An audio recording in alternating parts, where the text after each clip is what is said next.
and I'm speaking to you from Passage West on the shores of Cork Harbour. So today's World Storytelling Day has the theme of voyages, and in that spirit I'm going to tell a story about a voyage.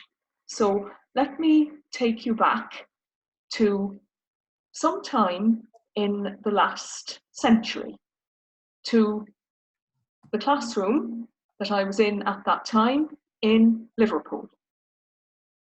All is quiet. We have our eyes down on our books and on whatever we're supposed to be writing. And the English teacher has the copies piled before him. And I can see that he has mine in front of him. And there is a silence. And he opens the copy. And the roar shatters the classroom. So let me take you back a little further from that to the time when he set the assignment that he was then marking. So we were told that we were to write something about an emergency that we'd experienced. Now, this, as you can imagine, caused a lot of questions. Most of us had been lucky enough not to experience too many emergencies in our short lives. The English teacher tried to encourage us, but, well, think about something that you've been reading about, maybe in Macbeth. It was hard to see how Macbeth could have room for any emergencies, but my classmates tried to fill the gap. Say, you mean like a 10-horse pile-up? The English teacher stopped the descent by roaring quite loudly. But we went to it, and the only thing that I could think of that was anything close to an emergency in my life involved my Uncle Frank. Now, Uncle Frank had two jobs at the time that I first became aware of him. He was a fisherman, and he remained that for most of his days. But at the time when I was a particularly young child, he was also a fireman.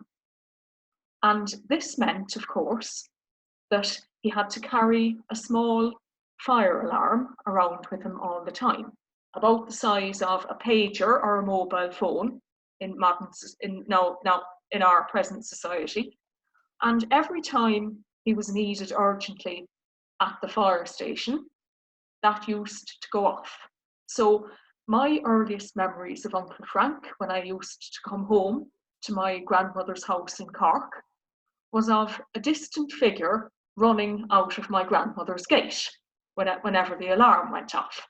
So most of my interactions with Uncle Frank, because I was a well-mannered child, involved me standing on my grandmother's doorstep saying, "Goodbye, Uncle Frank." Now, as I say, I was a well-mannered child. Now, I'm not going to say that I was sheltered or lacking in adventurous spirit. I'll simply point out that on the occasion when I was about 9 years old, that Uncle Frank's boxer dog, Whiskey, looked around the door of his back kitchen and cast a curious gaze on me. I jumped up screaming and ran from the house as if I was going to be eaten alive. Now, let's not exaggerate. I soon got over the trauma, but Whiskey was known throughout the countryside for her gentleness and intelligence.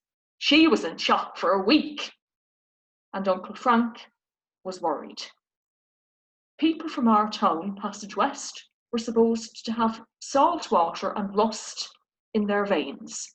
We were proud, shipbuilding, seafaring people. It was plain that his niece had come home from Liverpool with skimmed milk in her veins. It was time to show me my heritage. And so, a few days later, Uncle Frank announced that he would bring me for a trip around Cork Harbour in his fishing boat. It took a while to get started. Whiskey had to be locked in the backyard to stop her from following us, and I had to be coaxed down the mossy steps of the slipway with the help of one of Whiskey's favourite biscuits. She was a discerning dog, Mikado all the way. And so, finally, we were in the boat, and the steady tide of the largest inland harbour outside Sydney took us and carried us away. I had watched this harbour for years, but only ever from land. Now I was experiencing a new side of it, and seeing parts of it close up that I had never seen before. And all the way, Uncle Frank told the story of Cork Harbour. He told me about the shipyard not far from us at Rushbrook, where he and my uncles had made or helped to make many of the boats that carried my family and I home from Liverpool every year.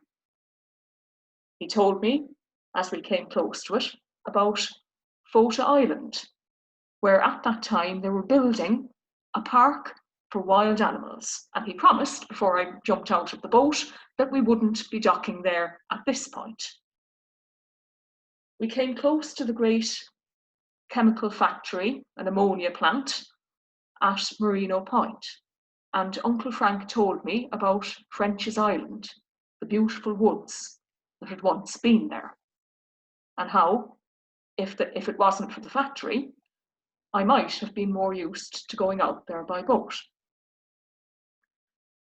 And we sailed up close to what I had been told to call the ship's graveyard, where the old hulks that were no longer going to sea were left at anchor to gradually crumble into the tide. And the great ships towered above us.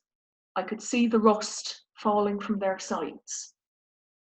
They had taken all their chances at life and done all their voyages. But an end had to come to all things.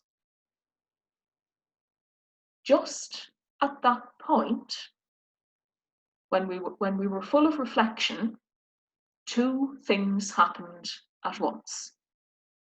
The engine of the boat cut out, and in the sudden silence, we became aware of a new, insistent sound. Uncle Frank's fire alarm.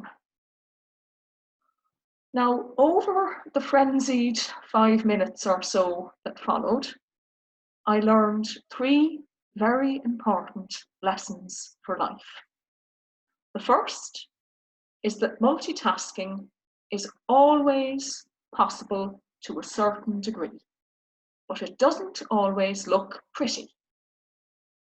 The second was that there can be an astounding power and versatility and inventiveness in what I had been taught to regard up to then as rude words.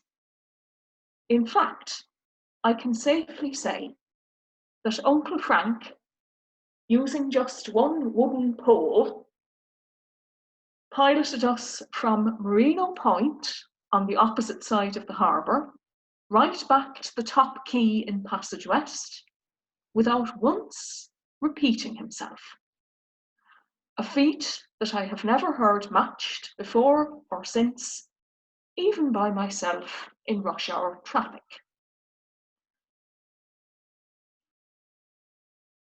Goodbye, Uncle Frank.